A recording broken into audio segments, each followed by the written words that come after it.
कर रहे थे कि कुसंग का असर सज्जनों को नहीं पड़ता, लेकिन इसका अर्थ ये नहीं कि जानबूझकर कुसंग में पड़ा जाए। और ये भी बात सत्य है सज्जनों की लंका में रहने का खामियाजा विभीषण जी ने भी भोगा है, ऐसी बात नहीं कि उनको नहीं मिला। तो वो कैसे, तो हमारे संत कहते हैं कि बहुत ज्यादा तो नहीं, लेकिन थोड़ा सा उनको भी भुगतान करना पड़ा है लंका में रहने का। बोले वो क्या?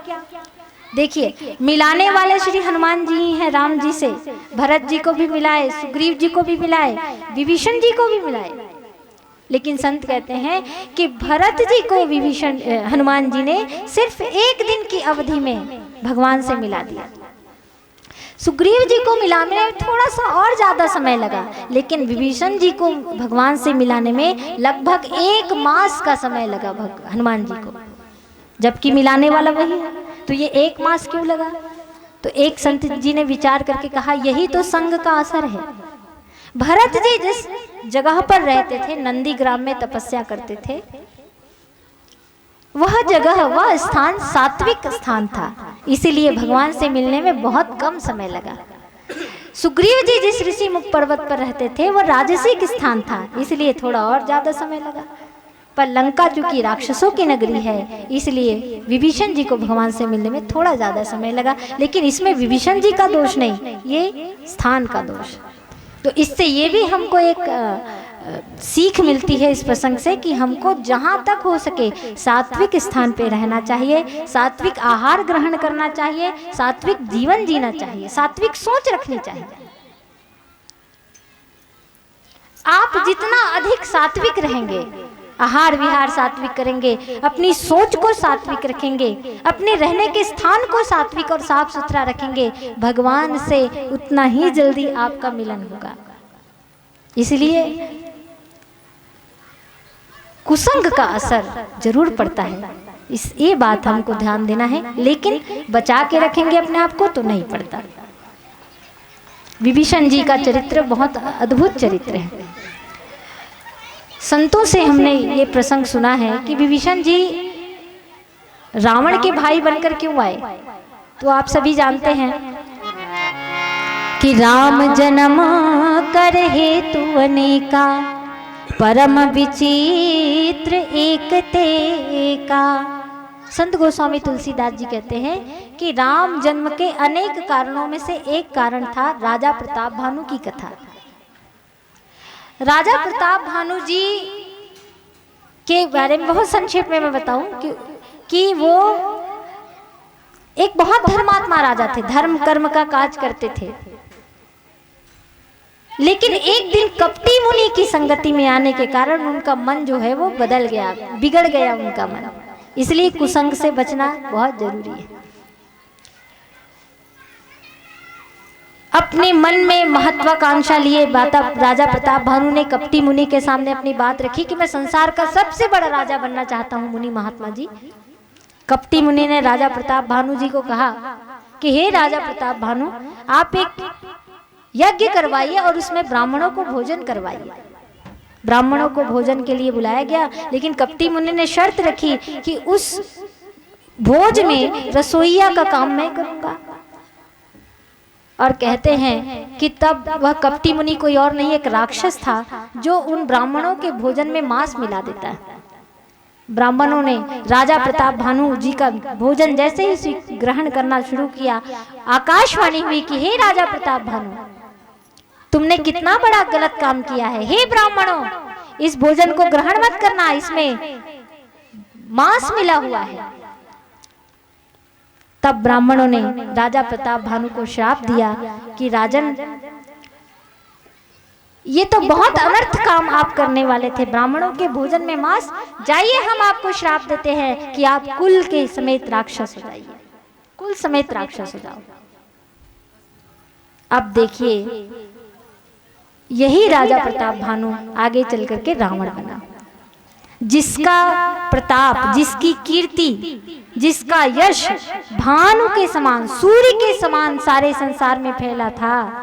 ऐसा व्यक्ति कपटी मुनि के कुसंग में आने के कारण रावण जैसा राक्षस बन जाता है। इसलिए कुसंग बड़ा खतरनाक होता है। रावण बना, सूअर के पीछे भागते भागते कपटी मुनि के पास गया था। ये सूअर कोई और नहीं, जंगल में भाग रहा है, भागते हैं राजा प्रताप भानु। ये जंगल, ये संसार रूपी जंगल ही है जहाँ मोह रूपी सूअर के पीछे हम सब भागते भागते कुसंग में गिर जाते हैं। मेरी माताओं सज्जनों, तो फिर उनके छोटे भाई जो थे जिनका नाम था अरिमर्दन, यही कुंभकर्ण बने। और इनके एक सचिव थे मंत्री जिनका नाम था धर्मरुचि, यही विभीषण जी बने। तो धर्मरुचि के बारे में संत कहते हैं कि धर्मरुचि को क्यों विभीषण बना दिया गया, रावण का छोटा भाई क्यों बना दिया है? तो संतों से प्रसाद मैंने पाया है, मेरा अपना कुछ नहीं, पर मुझे अच्छा लगता है ये प्रसंग, तो आपके बीच में रखना चाहती हूँ। धर्म रुचि को इसलिए राक्षस कुल में जन्म मिला क्योंकि धर्म रुचि उसका नाम था, उसे धर्म में रुचि तो थी, लेकिन मंत्री का कर्तव्य क्या होता है? राजा को सचेत करना गलत काम करने से। लेकिन धर्म रुचि ने कहीं पर अपने राजा को सचेत नहीं किया। धर्म में रुचि रखना अलग बात है और धर्म का पालन करना अलग बात है। ऐसा होता है कि नहीं माताओं भाई? हमारे समाज में कई धर्म रुचि मिल जाएंगे जो बोलेंगे मैं तो धर्म में बहुत रुचि रखता हूं, बाहर का बहुत सारा कर्म कांड करेंगे, लेकिन भीतर से धर्म का पालन करने की जब बारी आएगी तो पीछे हट जाते हैं। और मानस कहता है कि मंत्री जब राजा को सही सलाह ना दे तो उस राज का बहुत जल्दी नाश हो जाता है। सचिव वेद गुरु तीन जो प्रिय बोलहि भय आस, राज धर्म तन तीन कर होई बेग ही नाश।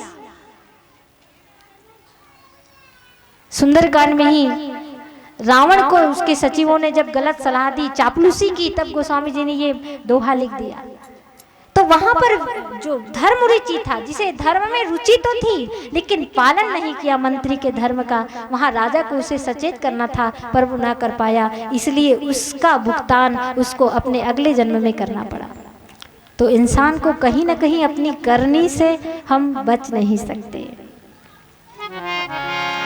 एक बहुत अच्छा गीत भी है ना, रोते रहते हैं सुख मिले सुख मिले। अरे भाई, काहो ही जी तोरे रात दिन रोएले, काहो ही गा तोरे रात दिन रोएले, लिवना नहीं मिले भैया पानी ला बिलोएले, लिवना नहीं मिले भैया पानी ला बिलोएले, काहो ही जी तोरे रात दिन रोएले, काहो ही गा तोरे रात दिन रोएले।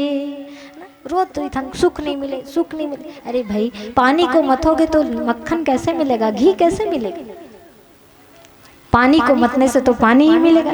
तो करनी को अच्छी रखे तो हमारा कर्म अगर अच्छा हो, चाहे वो संचित कर्म हो, चाहे वो क्रियमान कर्म हो या प्रारब्ध हो, उसका फल करनी सही रखने से ही फल सही मिलेगा। और फल की इच्छा भी नहीं करनी चाहिए। गीता कहती है कर्मण्येवाधिकारस्तु मा फलेषु कदाचन। कर्म करना हमारा काम है, फल देना भगवान का काम है। वही होगा जो भगवान चाहते हैं। तो इसलिए ये विभीषण धर्म रुचि नाम के वो सचिव थे जिन्हें धर्म में रुचि तो थी पर पालन करने से चूक गए। मेरी माताओं भाइयों, इसलिए धर्म के रास्ते पर जो हम लोग चल रहे हैं ना, तो धर्म का अर्थ भी हमको समझना चाहिए।